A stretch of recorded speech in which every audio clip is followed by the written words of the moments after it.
This is a story about two girls, both German, both born within a few years of each other in the years between the two world wars. Both of them, at some point in their young lives, wore the uniform of the same Hitler Youth program, a system built specifically to turn a generation of German children into loyal servants of the Third Reich, and both of them were dead before they turned 23. That's about where the similarities end, because when it came down to it, these two girls made completely opposite choices with the lives they were handed. One of them became a name history remembers as a symbol of cruelty. The other became a name history remembers as a symbol of courage. To understand how that's even possible, you have to go back further than either of them, to a war that ended 5 years before either girl was born. When Germany lost the war in 1918, its own citizens were blindsided. Years of military propaganda had told them that they were winning. To save face and explain the sudden defeat without taking accountability, the government simply chose to lie to its citizens. It invented what is now known as the stab in the back myth. The claim was that the German military had never actually been defeated on the battlefield at all, that it had been betrayed from within by a conspiracy of Jewish leaders who'd signed the peace treaty agreement, the treaty that German officials did sign, that officially ended the war, called the Treaty of Versailles, placed nearly all the blame on Germany. Germany had to accept responsibility for starting the war, surrender territory, drastically shrink its military, and pay staggeringly high reparations to the countries it had fought. Germans felt humiliated, punished far beyond what they believed they deserved. Then the economy collapsed entirely. By 1923, hyperinflation had made German currency almost worthless. Work a full week and your pay might be a single loaf of bread. People hauled cash around in wheelbarrows because the money itself had stopped meaning anything. Families watched their life savings disappear almost overnight. And just as things began to stabilize, the Great Depression hit in 1929 and swept across the world. German businesses shut down, banks collapsed, and millions of people lost their jobs. Families couldn't afford food or a place to live. People were scared, they were angry, and they were desperate for someone to blame and something to believe in. That desperation is exactly what gave Adolf Hitler his opening. Hitler had served as a German soldier in World War I, and like a lot of veterans, had believed the stab-in-the-back myth completely. So completely that he built an entire political movement around it. He told Germans that they had been betrayed, that the Treaty of Versailles was a disgrace, and that he would rebuild a military and restore the country's pride. He also needed someone to blame. He claimed Jewish people secretly controlled the banks, the businesses, the newspapers, and the government itself, and he blamed them for both the loss of the war and the collapse of the economy. None of it was true. German Jews made up less than 1% of the population, and they were ordinary people, teachers, doctors, shopkeepers, veterans, parents, children. They hadn't caused Germany's defeat or its economic ruin. But Hitler repeated the lie constantly. In speeches, newspapers, posters, radio broadcasts, and eventually in the schools themselves. And when people hear the same lie enough, especially while they're afraid and struggling, a lot of them start to believe it. As that hatred spread, more and more ordinary Germans came to accept discrimination against Jewish citizens as normal. What started as words and propaganda would eventually grow into one of the worst crimes in human history, the Holocaust, in which 6 million Jewish men, women, and children were systematically murdered by Nazi Germany. This is the world Hitler built his youth machine in. A generation of German kids grew up surrounded by economic ruin, national humiliation, and a government that needed someone to blame. And into that vacuum, the regime offered belonging, structure, purpose, something to be proud of for the Hitler Youth and its counterpart for girls, the Bond Duscher Modell. That pitch worked on millions of German children, including both girls in this story. One of them leaned all the way in.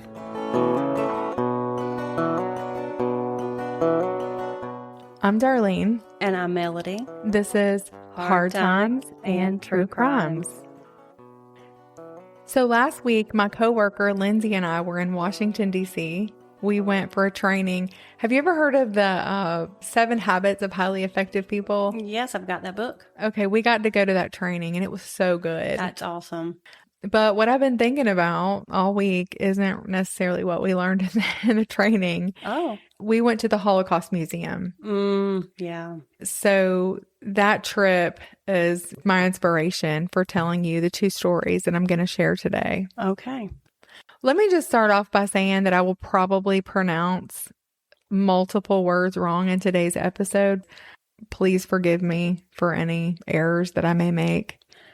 Irma Grese was born on October 7th in 1923 in a tiny farming village in northern Germany called Rechen. So tell me about the W's and the V's.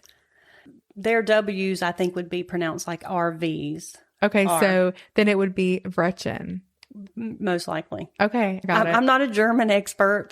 Just when we went over there, I realized how I was butchering a lot of words. And so I tried to learn how to say the things. When we went to the BMW Museum, we heard people calling it the BMW Museum. Oh, wow. Okay. Yeah. Okay, so it's probably definitely Rechen then.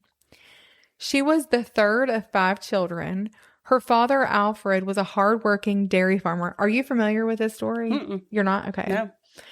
Some people who knew him described him as strict and deeply religious, but others said he was a tyrant who cheated on his wife. Honestly, I don't know how much I believe the really terrible things about him, only because Irma herself in trial, her and her sister, they just never had anything really too negative to say about their father. And none of the kids ever mentioned the affair. That claim actually came from a man who wrote a book about the family after everyone involved was already dead. So I don't know. I feel like I sometimes take those things with a grain of salt. Okay. What we do know for certain is that Irma was born right at the peak of Germany's hyperinflation crisis. So money was essentially worthless. Food was scarce, and her parents were struggling to keep 5 kids fed. Then in 1936, her mother Bertha reached her breaking point and took her own life by drinking hydrochloric acid. Wow. That sounds like that would be really painful. Yes. Like a hard way to take your own life. And she did not die immediately. Oh. Yeah, she lingered for weeks before she passed. Weeks? Weeks. Oh, I thought you meant hours. No, Weeks? That would be weeks. Excruciating. That would Yes. be a lot of suffering. Oh, yeah, absolutely. And Irma, it's so sad because she was 13. I don't know. I just feel like that would be such a hard age to lose your mother. And so now, they're left with a grieving and overwhelmed single father. Sure. So Alfred Grese refused for years to join the Nazi Party. Like I said, he was a devout, church-going man, whether he lived it or not, I guess, in his everyday life. You didn't have to join, I guess. Every German citizen wasn't necessarily legally required to join. It was technically voluntary, but refusing came with very real consequences. You kind of did have to join if you wanted to have work, and if you didn't want to be looked at with suspicion. Stay with us. We'll be right back.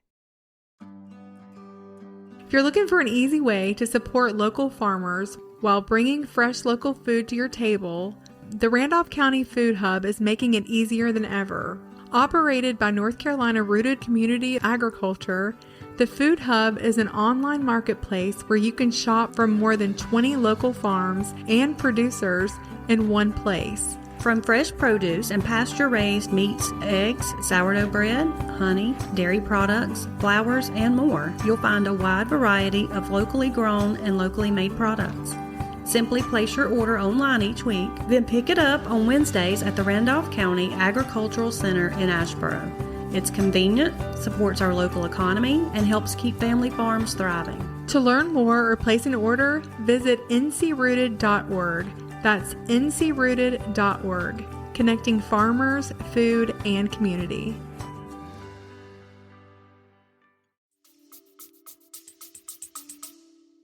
It's making me think when we went to the Dachau concentration camp, which was the first one, that's the one that Auschwitz was patterned after. Right. One of the things that we found out there was that the Germans in that town were highly criticized afterward for turning a blind eye because they knew what was going on in that concentration camp. Mm-hmm. And critics really talked about how they turned this blind eye. But on the flip side of that Right. was their options were basically go along with it Right. and sin against their conscience. Or take it on and not go against their conscience. Maybe they were for it. Right. Or try to somehow quietly and secretly help the Jews behind the Nazis' back. Yes, which you find a lot of. Yeah. Alfred Grese refused for years. He saw Nazism as a godless, destructive force. And he did warn his children to stay away from it. But, there was a price to pay, like we were saying, for staying out of it. Anyone who refused to join was labeled politically unreliable. They were blocked from jobs. They were cut off from contracts. So as a single father trying to feed 5 kids, Alfred finally did give in and joined the party in 1937 to keep his job, his rations, and his family together. Irma later plainly said that her father did not believe in Nazism. He compromised under pressure. And even after joining himself, he still refused to let his children join the Hitler Youth programs. They were still being indoctrinated every day because it was a law that it was brought into the school. Right. And so even in just elementary school, they were still being indoctrinated. That was part of Hitler's plan. He knew if you could get the children early and indoctrinate their minds, then when they were adults, they are going to follow you because that's what they believe. Right. It always starts with indoctrinating the children. 100%. History is important. Oh, yeah. And if we don't learn it, history repeats itself. Absolutely. That's why we need to know the truth and not have it revised. Because that's what they did. They revised history. Mm-hmm. He just told his kids, this is a brainwashing machine meant to turn, kids against their parents and the church. And he was not allowing them to have any part of it. By most accounts, Irma, at this young age, she was a very sensitive child. When her brother Otto cut his lip one time, she cried for like days over it. Mm. She was just very sensitive. She was also bullied pretty hard at school. She was a quiet kid and I guess was an easy target. I would love to know what her personality was like though during school. I do know that she was quiet. Her sister later testified that she would literally have to run away from physical fights. She didn't defend herself. So between the bullying at school and the trauma at home, and I'm sure there was trauma at home, she was kind of primed to look for somewhere she belonged.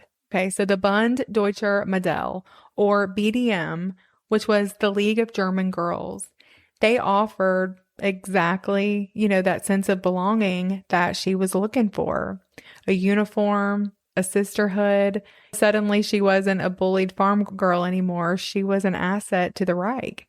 Her father forbade it. She did not care. She joined anyway. And the Nazi state held real leverage over kids in her position because if Alfred had tried to punish her or stop her from attending meetings, she could have reported him to her BDM leaders, and that would have cost him his job, his freedom, and possibly his life. She did have all the power in that. Absolutely. Mm-hmm. Kids did. If they wanted to join, their parents were powerless. It did not matter. And they had to even be careful really what they said to their kids sometimes because their kids could report them and did sometimes report them. Yep. His hands were tied, and that was the reality for a lot of German parents at the time. Her hometown didn't have its own chapter, and so she would ride a bike to the next town over for meetings. It's not hard to understand the appeal, honestly. Imagine being a poor farm girl and suddenly trading.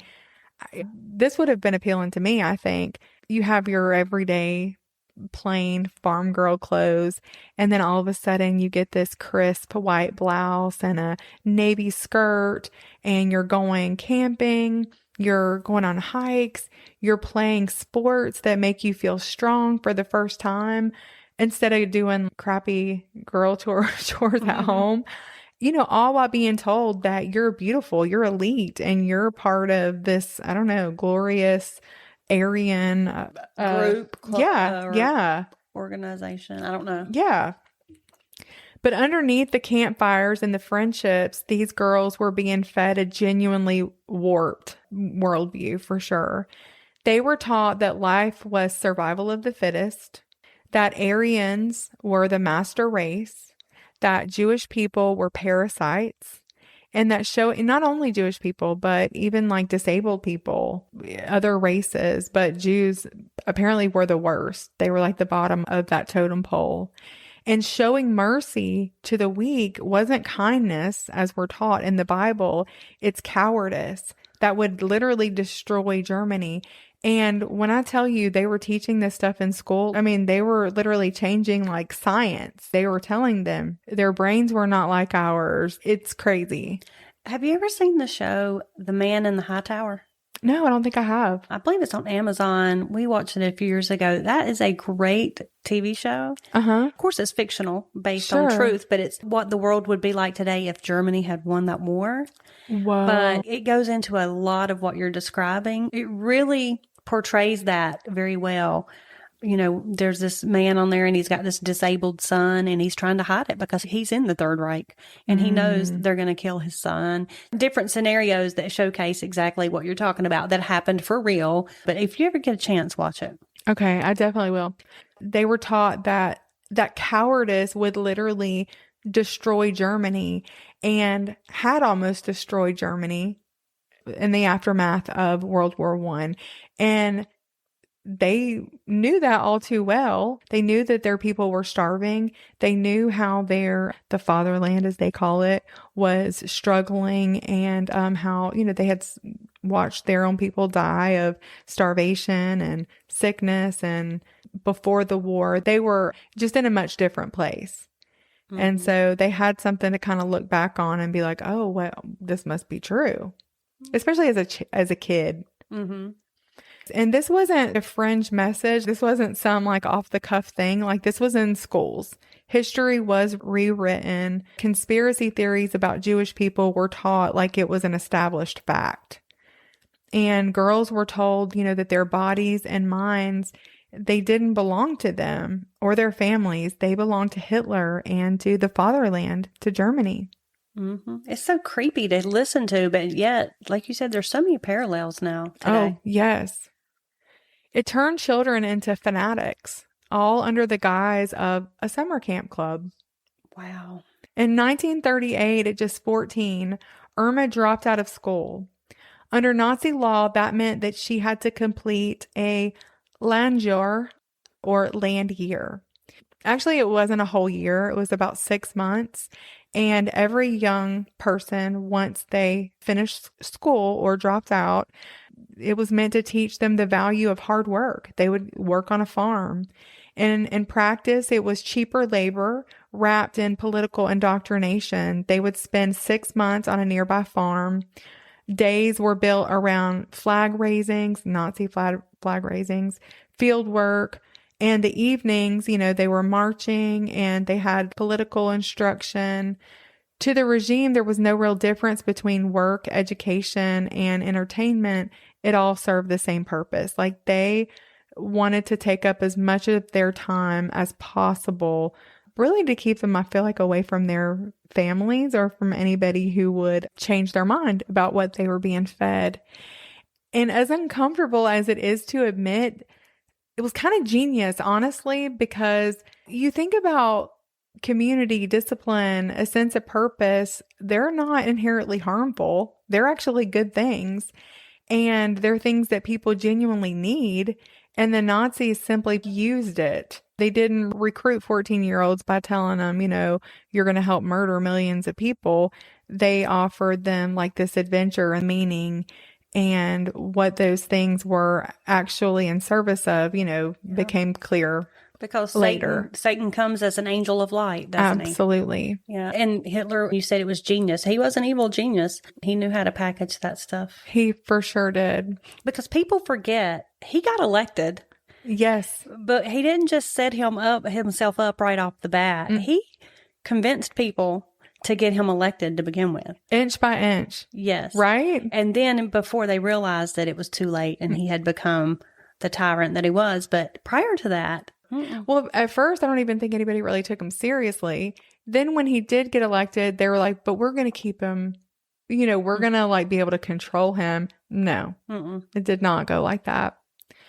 So when her Landjahr ended, 15-year-old Irma took a job as an assistant nurse at the Hohenlichen SS Sanatorium in 1939.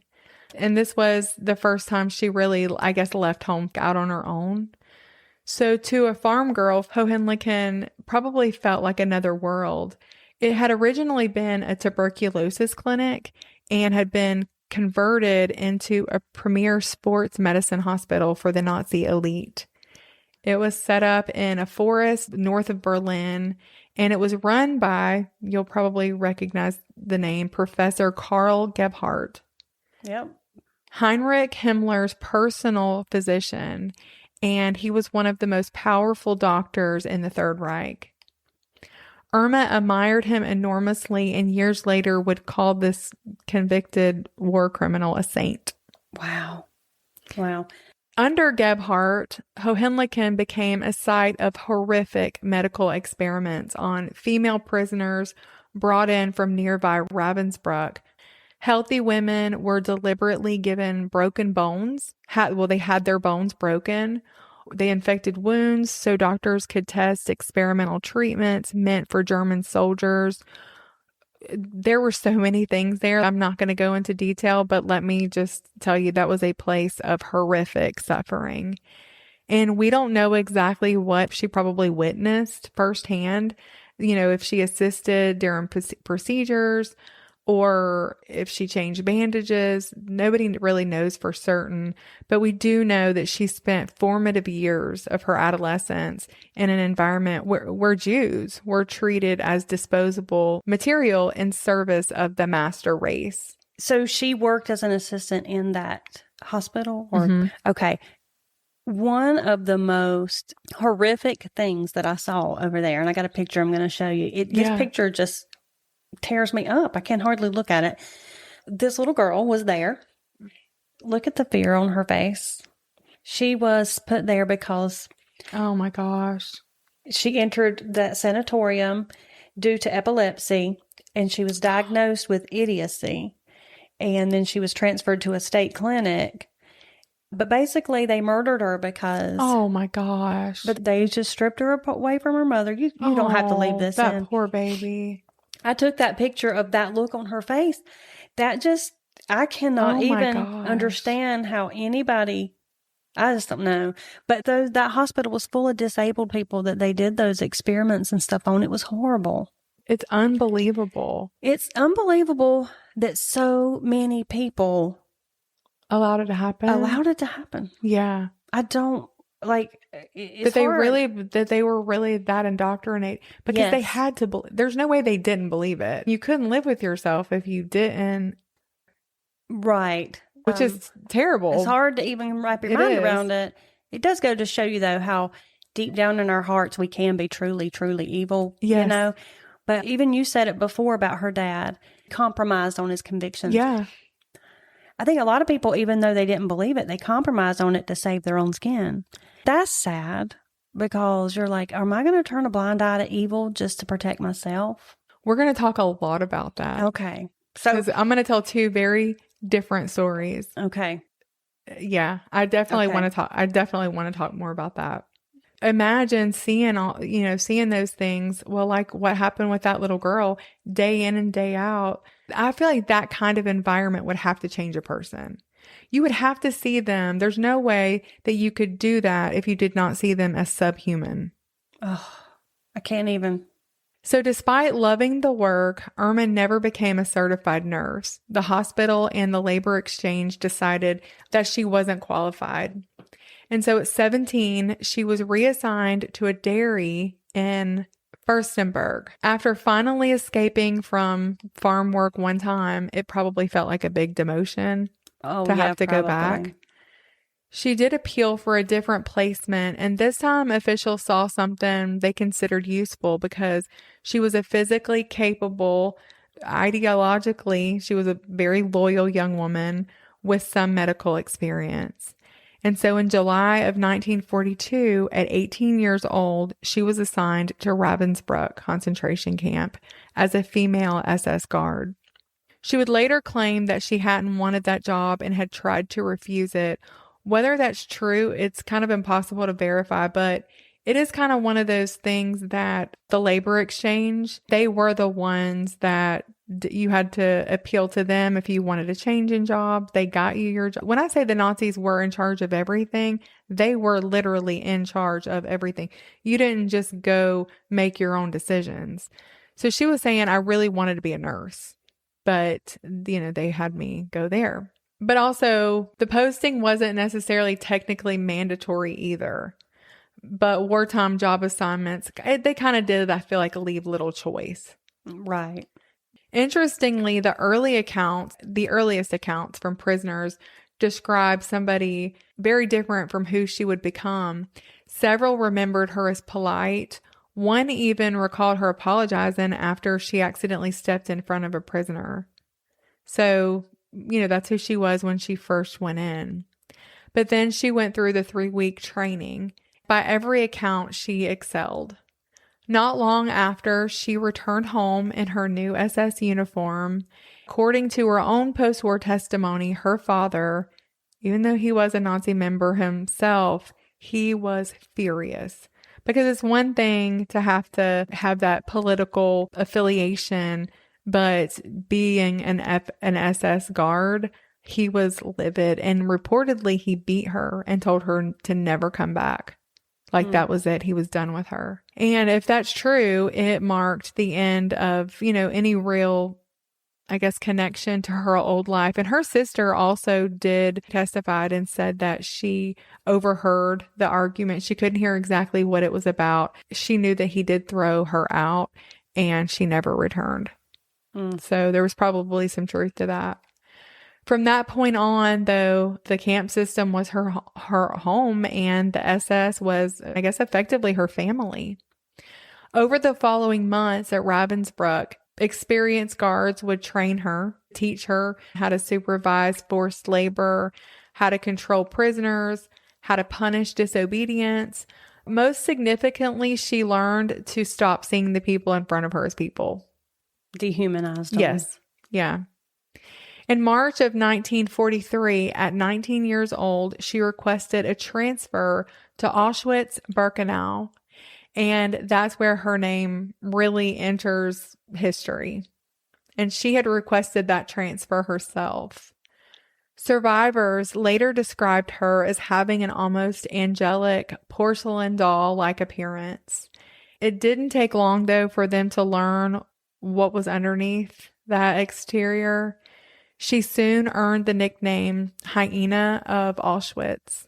Within months, her fanatical dedication caught the attention of her supervisors, and despite still being a teenager, she was promoted very quickly. She really rose through those ranks. And by May of 1944, she held power over life and death for nearly 30,000 women in the infamous Camp C. That's a lot of power. Oh, it definitely is. When survivors took the stand after the war, they described her consistently. They weren't lying, in other words. She didn't simply enforce the rules the way that most guards did. She seemed to derive some personal pleasure in inventing new ways to inflict pain on these prisoners. She had made her own whip that was woven from wire and wrapped in cellophane. And multiple witnesses testified that she would use it to beat women across the face, the breast, open wounds, and she would deliberately target places that would cause the most pain or leave these women with permanent, disfiguration. A survivor named Abraham Glinovisky testified about what he witnessed on the platform as a new prisoner arriving by train. So he said that Grese assisted SSS doctors, including Joseph Mengele, which you know all about him. He was a sadist for sure. And she helped select prisoners for the gas chambers. Most of the guards did not want to do that. Very few did that. And she would send healthy Hungarian women to their deaths out of what appeared to just be pure spite or boredom. She would mix them in with the sick and elderly. And he testified that she seemed to specifically target younger, more attractive women, which is sick. Another survivor, Edith Traeger, described the selection parades again. Some of the women would desperately try to survive, so they would hide behind barracks or they would slip into the fit for work line. And Traeger said that Grese would hunt these women down herself. She would kick and whip them before dragging them out toward, to the execution queue. And not only that, but she had dogs that she would allow to basically just tear these women apart. She was evil. Yeah. And did seem to derive pleasure from doing the most horrible acts. It's hard to understand. Vera Alexander, who was a Jewish bloc leader, testified that Grese would deliberately extend roll call. I don't know why this stuck out to me so much, but she would deliberately extend roll call for hours and would force sick, dying, freezing women to stand motionless because if they didn't, she would shoot them or beat them or sick her dogs on them. But if a prisoner collapsed, she would beat her or set the dogs on her rather than allow anybody to help them. Dr. Gisela Pearl, she was a Jewish prisoner, but she was also a doctor, and so she was forced to work in the camps. And she gave some of the most striking testimony, I feel like. She said that Grese was always meticulous about her own appearance. She, had perfume on. It was heavily perfumed. She had her hair styled. She had this tailored uniform and just a stark contrast to the starved, shaved, mud-covered women around her. Pearl testified that Grese would come to the infirmary specifically to watch painful procedures, that she appeared to just really get satisfaction from it. She would intentionally strike prisoners on fresh surgical wounds. Wow. Yeah. Another survivor, Henke Rosenweg, testified about Grese's use of her dogs. She described an incident where a group of women had collapsed from exhaustion during a work detail, and they just could not get up fast enough. And so she kicked them to the ground and set her dogs loose on them. And of course, the dogs tore into the women until they were nearly dead. By this point, the war had already turned against Germany. The Eastern Front had been collapsing for months. The Red Army had been positioned just across the Vistula River, and it actually had been there since the previous summer. And camp leadership knew on some level that time was definitely running out. And so that fall, the SS had already started, destroying evidence. They were dynamiting, putting dynamite on the crematoria at Auschwitz. What nobody anticipated, though, was, I guess, the speed of what had come next, because on January 12th in 1945, the Soviets launched the Vistula Oder Offensive, and it tore through German defenses faster than anybody expected. And so within days, Soviet forces were closing in on Krakow, barely 70 kilometers from Auschwitz. So caught off guard by how quickly the front was moving, the SS, they scrambled to evacuate between January 17th and 21st. And then they had roughly 56,000 prisoners that they forced out of Auschwitz and the surrounding camps and marched them west through the freezing cold in January. And that became known as the Death Marches. Anyone who collapsed from exhaustion or hypothermia, and they weren't worried about them being warm. Oh, no. They had shaved. Anyway, anybody who collapsed was shot on the spot. More than 10,000 prisoners did not survive that march. Grese helped manage that evacuation. She left Auschwitz for good, stopping briefly at Ravensbrück, the camp, where she had started her career. And by March, she'd arrived in Bergen-Belsen. By that point, Belsen wasn't really a functioning camp anymore because it was literally falling apart. It hadn't even been built really as an extermination camp. There had never been gas chambers. It was just basically a holding site. But it had become a dumping ground for tens of thousands of prisoners who had evacuated ahead of the Allied advance. So there was overcrowding, there was starvation, and just typhus, running rampant through the camp. And it was pretty much an open air mass grave. People were dying by the hundreds every day, faster than anybody could possibly bury them. Irma remained at her post through the whole thing. On April 15th in 1945, British forces reached Bergen-Belsen and opened the gates. What they found, it actually became some of the most widely circulated images of the entire war. Piles of corpses, tens of thousands of survivors that were too sick and starved to even stand up. Soldiers who had fought across Europe for years, they just said nothing could have prepared them for what they found there. And Irma didn't run. She was arrested at the camp within days of liberation. I think she expected to be shot, but she had to go and stand through the Belsen trial. Okay, I was going to ask if her trial was one of the Nuremberg trials. It was in Belsen? Yeah. Okay.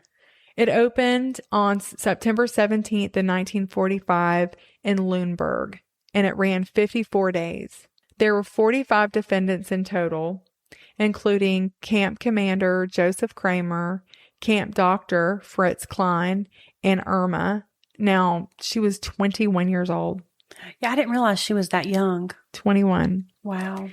It was a race against the calendar because the Nuremberg trials were set to begin in mid-November, and the British wanted Belsen resolved before they would start the Nuremberg trials. So Grese testified in her own defense on October 17th, the trial's 27th day, and she denied the worst parts of the accusations. At first, she denied any of it. She said she didn't beat anybody. She never, did any of the selections. But eventually, she actually did say that it was on her conscience. She felt like she should tell the truth. And she admitted to beating the prisoners. Like, I read a lot of her testimony. But of course, the worst of the accusations, she downplayed. Of the 45 defendants, 14 were acquitted, 30 were found guilty, and only 11 were sentenced to death, and she was one of them. Good.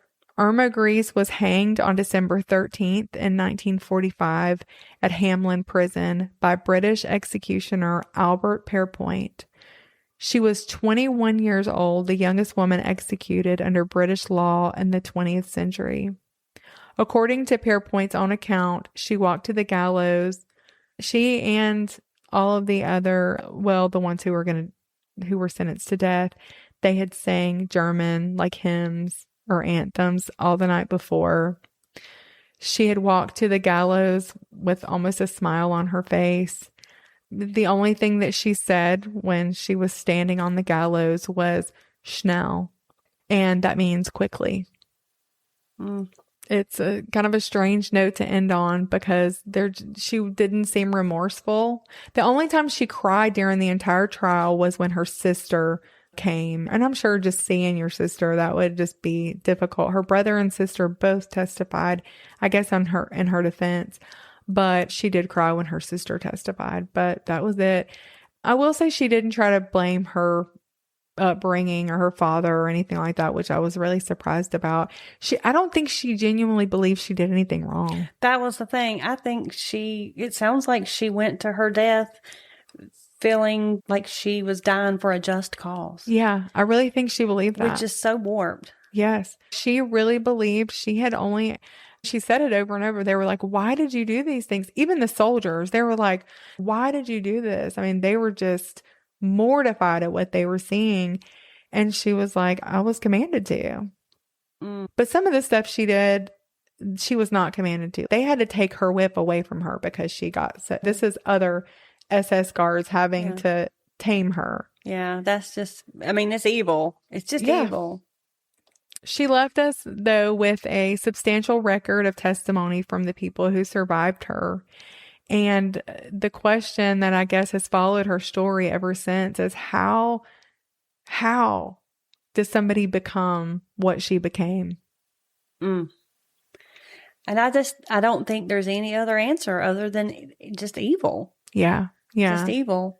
I just don't have any other answer. Because like I said, I do believe there are people who did terrible things during that time who weren't inherently evil. I think they did evil things. I think that out of cowardice. Yes. But yeah, maybe her motivation, she didn't seem like a coward. No. She seemed like she truly was passionate about what she was doing. She was. And felt like she was right. But then again, you're like, man, that indoctrination really took hold. And it does to people. It does. But then you're also like, but was there something in her?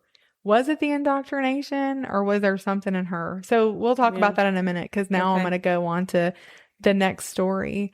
I'm going to introduce you to the other girl who was born less than 2 years before Irma.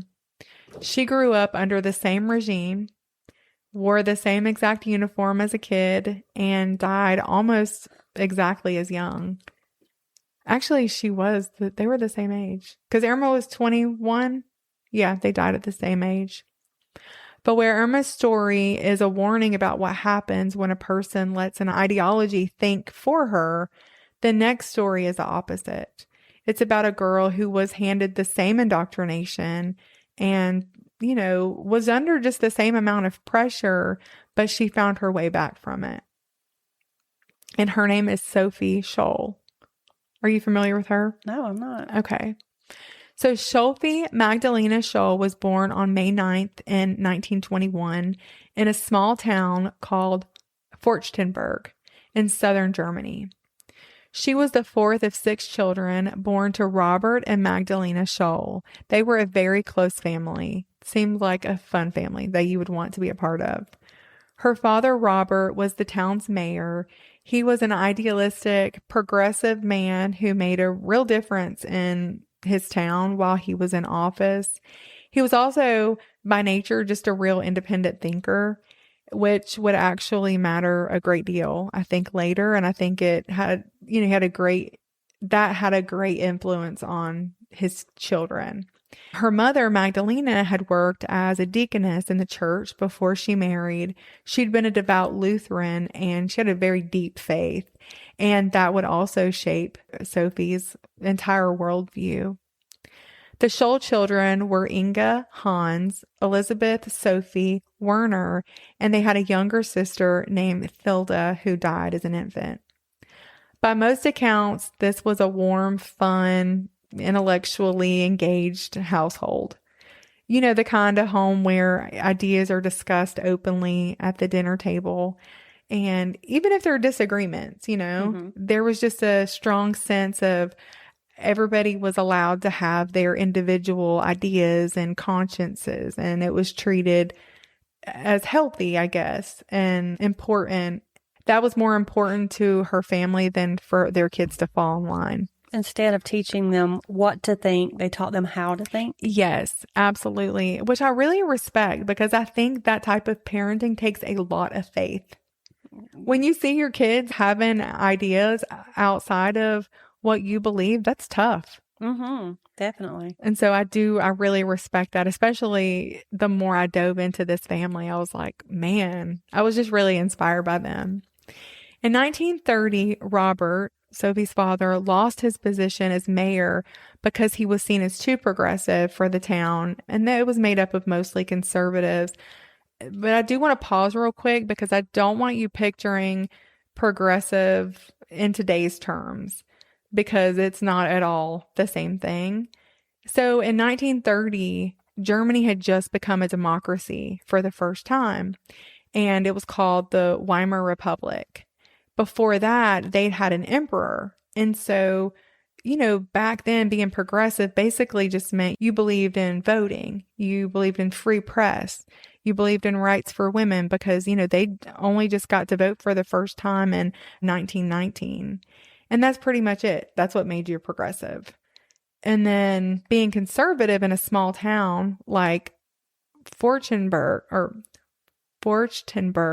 meant the opposite of that. It just meant you miss the old days. You miss having the emperor. You like things the way that they used to be, and you weren't so sure about this whole democracy thing. I know Nazis are remembered as being right-wingers, but most conservative Germans in 1930 were not Nazis, and plenty hated Hitler. But that mindset, missing the old days and mistrusting the new democracy, that is part of what Hitler was later able to take advantage of.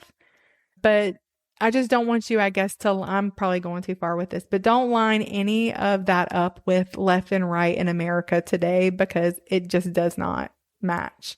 Here in America, when we say somebody's right wing, we mean that they want less government and that they champion, individual freedoms. But the Nazis were the total opposite of that. They were, totalitarian. Mm-hmm. No free press. No other political parties were even allowed. The government controlled almost everything. So again, when I say Robert Scholl was too progressive, it just means that he believed in the new democracy. And his neighbors, they missed the old days. It was a good explanation, though. Thank you. Anyway, it's not our modern political parties. It's a totally different argument. It's a different place and a different time. 100. That's exactly what I had written next. So you're exactly right. Yes. But anyway, the family moved first to Ludwigsburg. Then 2 years later, they settled in Ulm. ULM. Ulm. Where Sophie would spend the rest of her childhood and her teenage years. And here's where her story starts to run parallel to Irma's for a while. Sophie was 11 years old, and like many others, she was excited about the Nazis, about the Nazi party, and she was excited about Hitler. She thought he had great ideas, as did most of her older siblings. And of course, she really admired her older siblings. And so her older siblings started to join the League of German Girls. The same exact one, the Bund Deutscher Modell. Anyway, it was that. We'll just say the BDM. That was the same exact organization that Irma would join a few years later, a few hundred miles north. Her parents were extremely disappointed. But again, they were not allowed to prohibit them from joining. And so her dad, she was saying that when she came to the table to tell him that she too had joined, it was an argument. Because he's like, you too, and kind of made her just stand up for herself. And her siblings were kind of standing up for her too. And they're like, Dad, this is a new time. And, all of those things.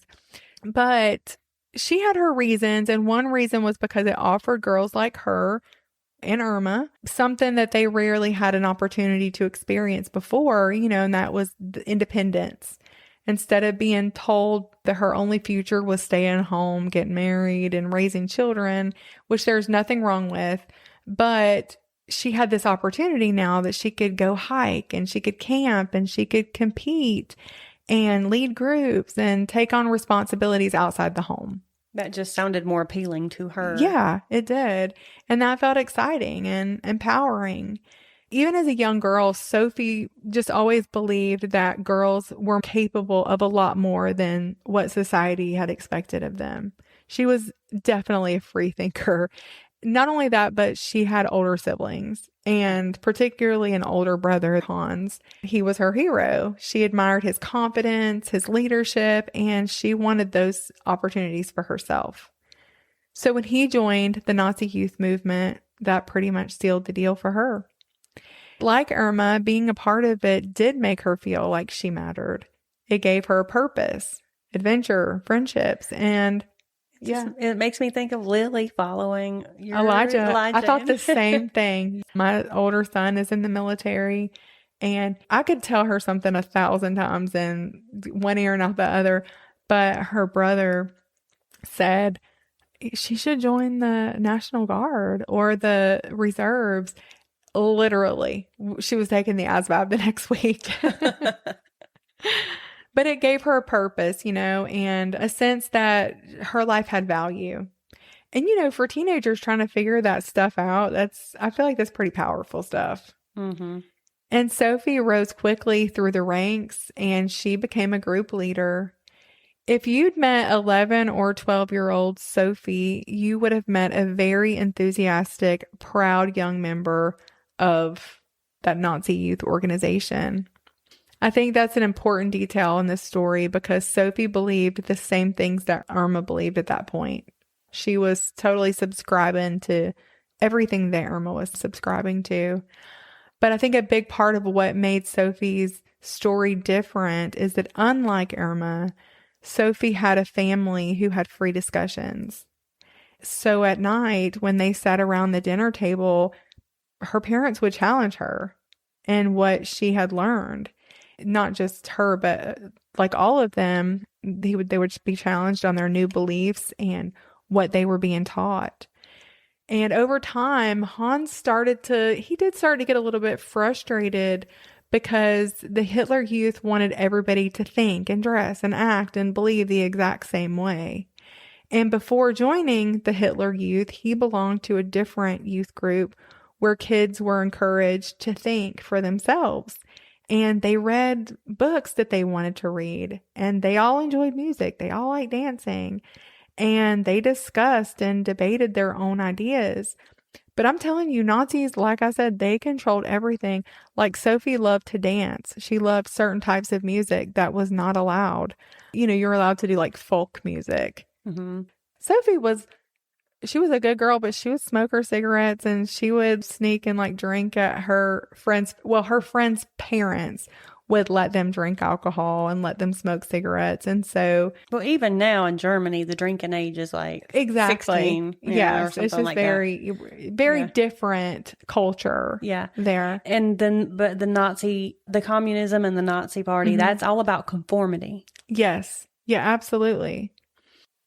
Before, like I said, he had been in the other groups, but the Nazis banned those independent groups and pretty much made it so that if you wanted to be in an organization, it had to be the Hitler Youth.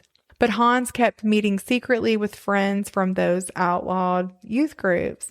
And in 1937, he was arrested by the Gestapo for participating in illegal youth activities and for violating Nazi laws that were against those organizations. And so even though he was eventually released, that experience definitely changed the way he looked at the Nazi government. Mm-hmm. And as you can imagine, her brother's arrest and growing doubts had a profound influence on Sophie. Because for the first time, the danger wasn't abstract. You know what I mean? It was happening to her own brother. Around the same time, she also started noticing other things that wouldn't necessarily register as a child. But as a teenager, when you naturally do start to think for yourself, she couldn't read what she wanted to read anymore. She couldn't listen to people that she wanted to listen to on the radio. Certain programs and songs were banned. And then came the racial laws. The Jewish classmates that she'd grown up sitting next to in school weren't allowed to attend anymore. The BDM, where she thought that she was going to find freedom and belonging, it started to feel like what it actually was, which was a machine designed to produce conformity. Mm-hmm. And Sophie's faith was very important to her. She'd been religious, but as she was getting older, she started leaning harder into that faith. And she started reading theologians like Augustine and wrestling with, serious questions of what it actually means to live as a Christian. And she started thinking, what does it mean to live as a Christian inside a dictatorship? Mm. So when Sophie was 16, she fell in love with a guy named Fritz Hartnagel in 1937. She was 16 and he was about 20. Fritz was an ambitious officer in the Nazi army. And at first, he was fairly patriotic. Like many young Germans, he believed he was serving his country honorably. As their relationship developed, they would write hundreds of letters to each other. Those letters, though, were a lot deeper than typical love letters. They discussed their Christian faith, the morality of war, whether soldiers should obey every order, the value of every human life, what God expected of them. They actually influenced each other. At first, Fritz would defend Germany and tried to justify the war, but Sophie challenged him and she really encouraged him to think beyond his country and ask whether something could be legal but still morally wrong. Mm. But then while serving on the Eastern Front, he saw the brutality of the war firsthand. He witnessed terrible suffering and realized the reality of what Nazi Germany was doing. Those experiences, I guess, probably combined with Sophie's influence gradually, just transformed his thinking. But I do want to share a couple of powerful lines from their letters to each other. This, I do not know why, but this just makes me want to cry because she's so young. She's 16, and she wrote a letter to Fritz that said, "Still so remote from God that I don't even sense his presence when I pray. Sometimes when I utter God's name, in fact, I feel like sinking into a void. But prayer is the only remedy for it. And however many devils scurry around inside me, I shall cling to the rope God has thrown me in Jesus Christ, even if my numb hands can no longer feel it." Wow, that is powerful. Yes. She's got a spiritual understanding that a lot of people never get to. Right. For a 16-year-old, that's very deep. It's a true understanding of the human condition. Yes. And why we need the gospel and Jesus. Yes. Wow. Yeah. I love that so much. And then in a letter from Fritz, he was writing her responding to sermon notes that she had sent to him before he shipped out. And he said, "Conscience gives us the capacity to distinguish between good and evil. We know by whom we were created, and that we stand in a relationship of moral obligation to our Creator." The two wrote each other for the rest of Sophie's life, and they dreamed of getting married and making a real difference together in the world. They never married like they dreamed about, but the letters they exchanged did survive the war, and today they give us one of the clearest windows into Sophie's thoughts. Through those letters, you can actually watch the two of them wrestle with their faith, with their patriotism, and right versus wrong as Nazi Germany descended deeper and deeper into evil. Where can you read those? I have a book, but you can read them online as well. Okay. Yeah. I want to borrow that book. Yes, definitely. In August of 1942, her father, Robert Scholl, was arrested by the Gestapo after a young woman in his office reported something he'd said about the war. He said that the war had already been lost and that Hitler was God's scourge on mankind, and that if the fighting didn't end soon, the Russians would be sitting in Berlin. He was charged under a law the Nazis invented and used to prosecute called the malicious gossip law. That was, of course, designed to criminalize any criticism of the regime. He was sentenced to 4 months in prison, and he's really lucky that he wasn't sentenced to more than that. Mm-hmm. Think about where that left Sophie, though. The person who'd always taught her to think for herself was now sitting in prison just for saying what he believed to be true. This is why freedom of speech is so important. I have a lot of thoughts on that. By this point, Sophie had already finished school and trained as a kindergarten teacher in Ulm. She'd also gone through Germany's mandatory national labor service. Remember the 6-month land year? She had her 6 months of hard farm labor under the supervision of fanatically devoted Nazi women, followed by another 6 month working in a kindergarten attached to a munitions factory. But far from radicalizing her the way that it did Irma and the way that it was designed to, that year away from home triggered a real personal crisis.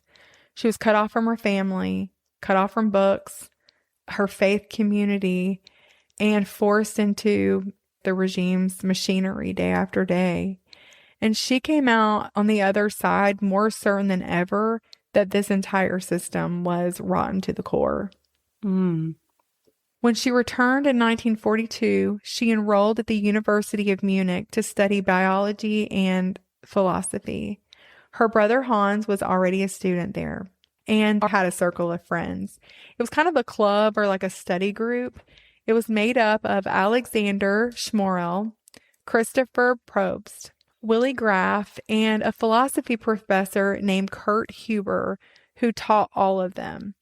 They read books together. They talked late into the night.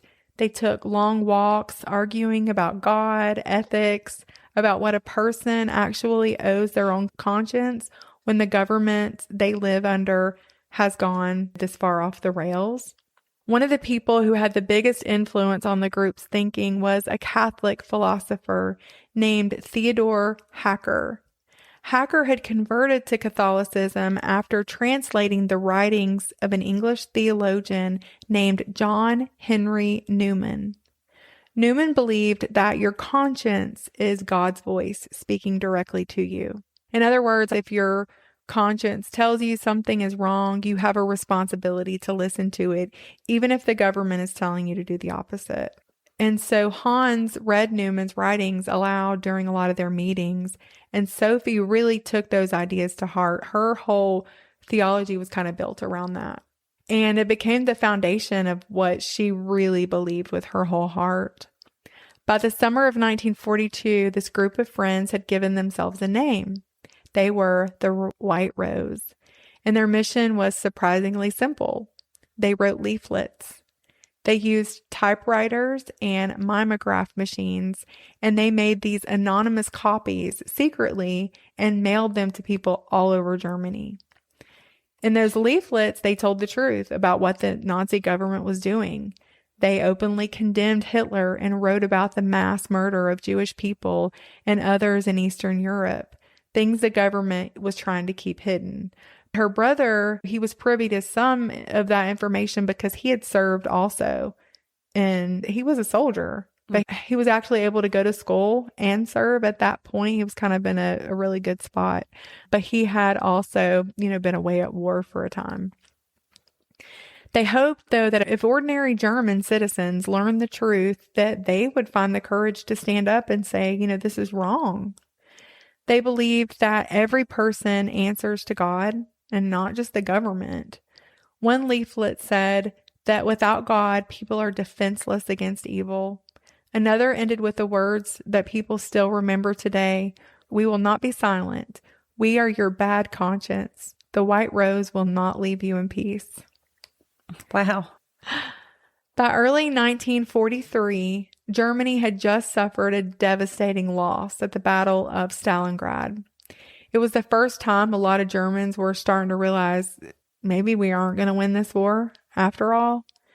The Nazi government tried to cover that up and make it sound like everything was fine, but people were really starting to see through it.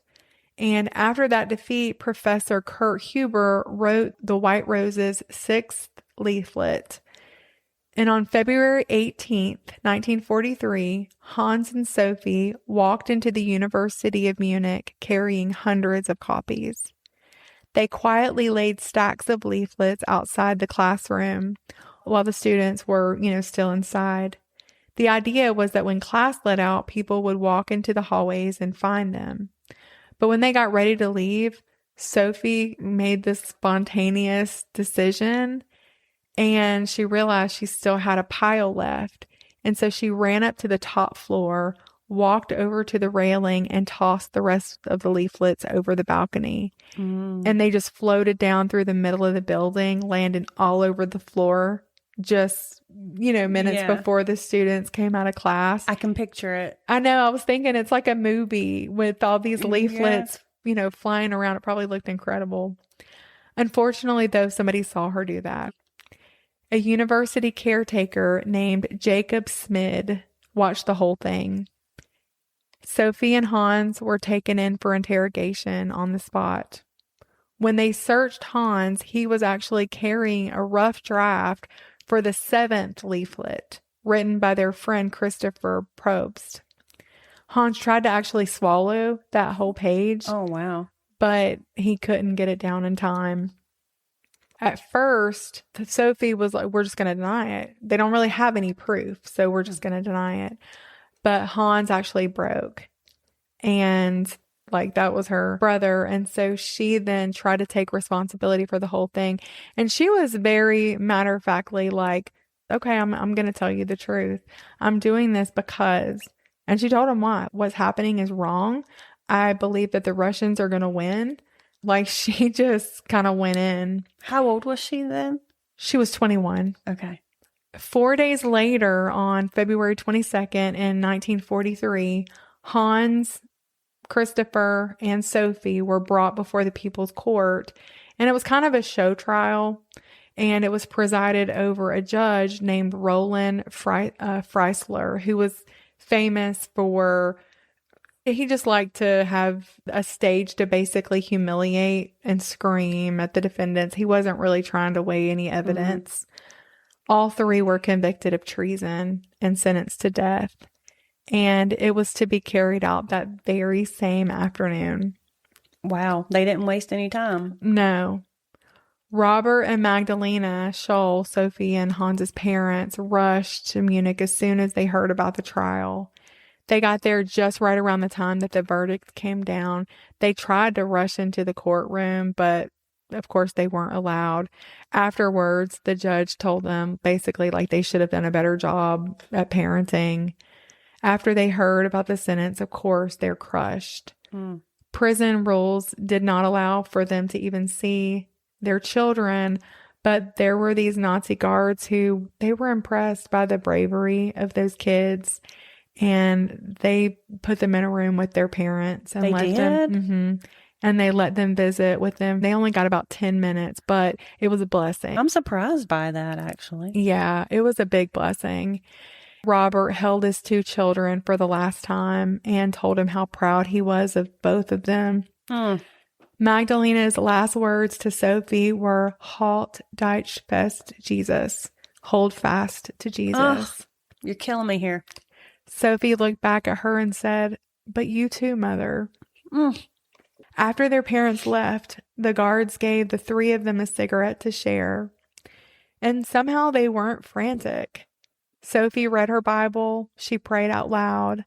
When a prison chaplain came to her, she asked for his blessing and received it. The morning of her trial and execution, of course, she didn't know that she was going to be executed that day, but she told her cellmate, Elsie Gabal, about a dream that she'd had the night before. She said that she was climbing this steep mountain carrying a baby in a white christening gown. And this is very important that you remember this. So she was climbing up a steep mountain. She was carrying a baby in a white christening gown. Right as she reached a break in the path, she managed to get the child safely across to the other side just before she herself fell into the abyss below. She said that the child in the dream, she believed that was our idea, that was everything the white rose had stood for. And she was smiling when she was telling her cellmate this dream. At 5:00 that afternoon, Sophie was led to the guillotine at Stadelheim prison. Witnesses said she walked in without being forced. She was calm, and by every account, she was unshaken, and she had made up her mind to be. She said they were not going to see her in a frenzy. Wow.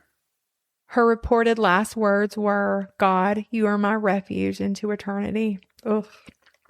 Almost a direct echo of Psalm 71. Holmes went to the same blade minutes later, and his last words, shouted loud enough for the guards to hear, were, "Long live freedom." Wow. Sophie was 21 years old and Hans was 24. Fritz was devastated to learn about the death of Sophie. He was still serving in the army. After the war, though, he carried her memory with him for the rest of his life. He actually became a judge in West Germany and spent decades speaking publicly about her and preserving her legacy. He also was the one that helped publish those letters, which are one of the reasons historians know so much about her and her thoughts and her faith. Wow. I just wanted to add that, there were these two German girls who ended up on completely opposite ends of what a person is capable of. Irma, she let this ideology move into the place in her heart where her conscience was, really where God was supposed to live. And Sophie had that same empty space and the same lies being poured into her, but she filled it with God. She wrestled with the questions, but she held on to her faith and let it shape her conscience and let that conscience overrule the lies that her country was telling her to believe. And she gave up her life for it. There's that verse that keeps coming to my mind. Jesus says, "Whoever wants to save their life will lose it, but whoever loses their life for me will find it." And I don't think, she set out to be a martyr, but I do think she understood somewhere deep down that there are things worth losing your life for. Mm-hmm. And that losing it that way isn't really losing it at all. And there's one more really cool part to this story, because remember I told you about the dream? Yeah. So Sophie's last words on that leaflet, the one that she was arrested for handing out, did not die with her. Within months, the Allies had somehow gotten a hold of it and had printed it by the millions, and they dropped it out of airplanes all over Germany. Yes, and so, the country that executed her for writing it. And today there are schools named after her, there are streets, a whole institution in her own university. German kids still get taught her story as the answer to the question, what does courage look like? Irma Grese's life didn't leave the world with anything worth celebrating. The only good that came from her story came from, the courage of the people who survived her. They testified and they made sure that she paid for her crimes, but that's not a credit to her. That's a credit to her survivors. And so I just keep thinking about Sophie's last words on her way to the guillotine, "God, you are my refuge into eternity." And she wasn't just being brave in that moment. She actually believed that there was something on the other side of that blade worth walking toward. Mm-hmm. Heaven to her was the whole reason that she could face what she was about to face without falling apart. Irma's last words were, hurry up. And by every account we have, she walked onto the gallows with no remorse. And it's just sad because grace was available to her too. Yeah. The same as it was to Sophie, to any of us, but it has to be reached for. And from everything we know, she never did. And so I just trying to figure out what I was going to say at the end. I guess a good question we can all ask ourselves is, what is sitting in that space inside of us right now? Because something is. And whatever it is decides who we're going to be when everything falls apart and where we're going to go when it's all over. And as long as we have breath, it's never too late to reach for Jesus. Wow. Sophie talking about her conscience and stuff, I would consider that the Holy Spirit. Yes. And the fact is we all do have to come to a point where we get to choose if we're going to listen to the Holy Spirit and follow or not, or reject it. One did. One obviously did not. It's very sobering. It's like, this really happened. Yeah. This really happened. Yes. Those were some hard times. Yes, they were. Here at Hard Times and True Crimes, we appreciate your listeners' support. And I just want to remind you that you can support the program through the Buy a Coffee link in the website. You like, share, and subscribe every episode, and tell everybody you know, unless they're Nazis, to check us out. Till next time, goodbye.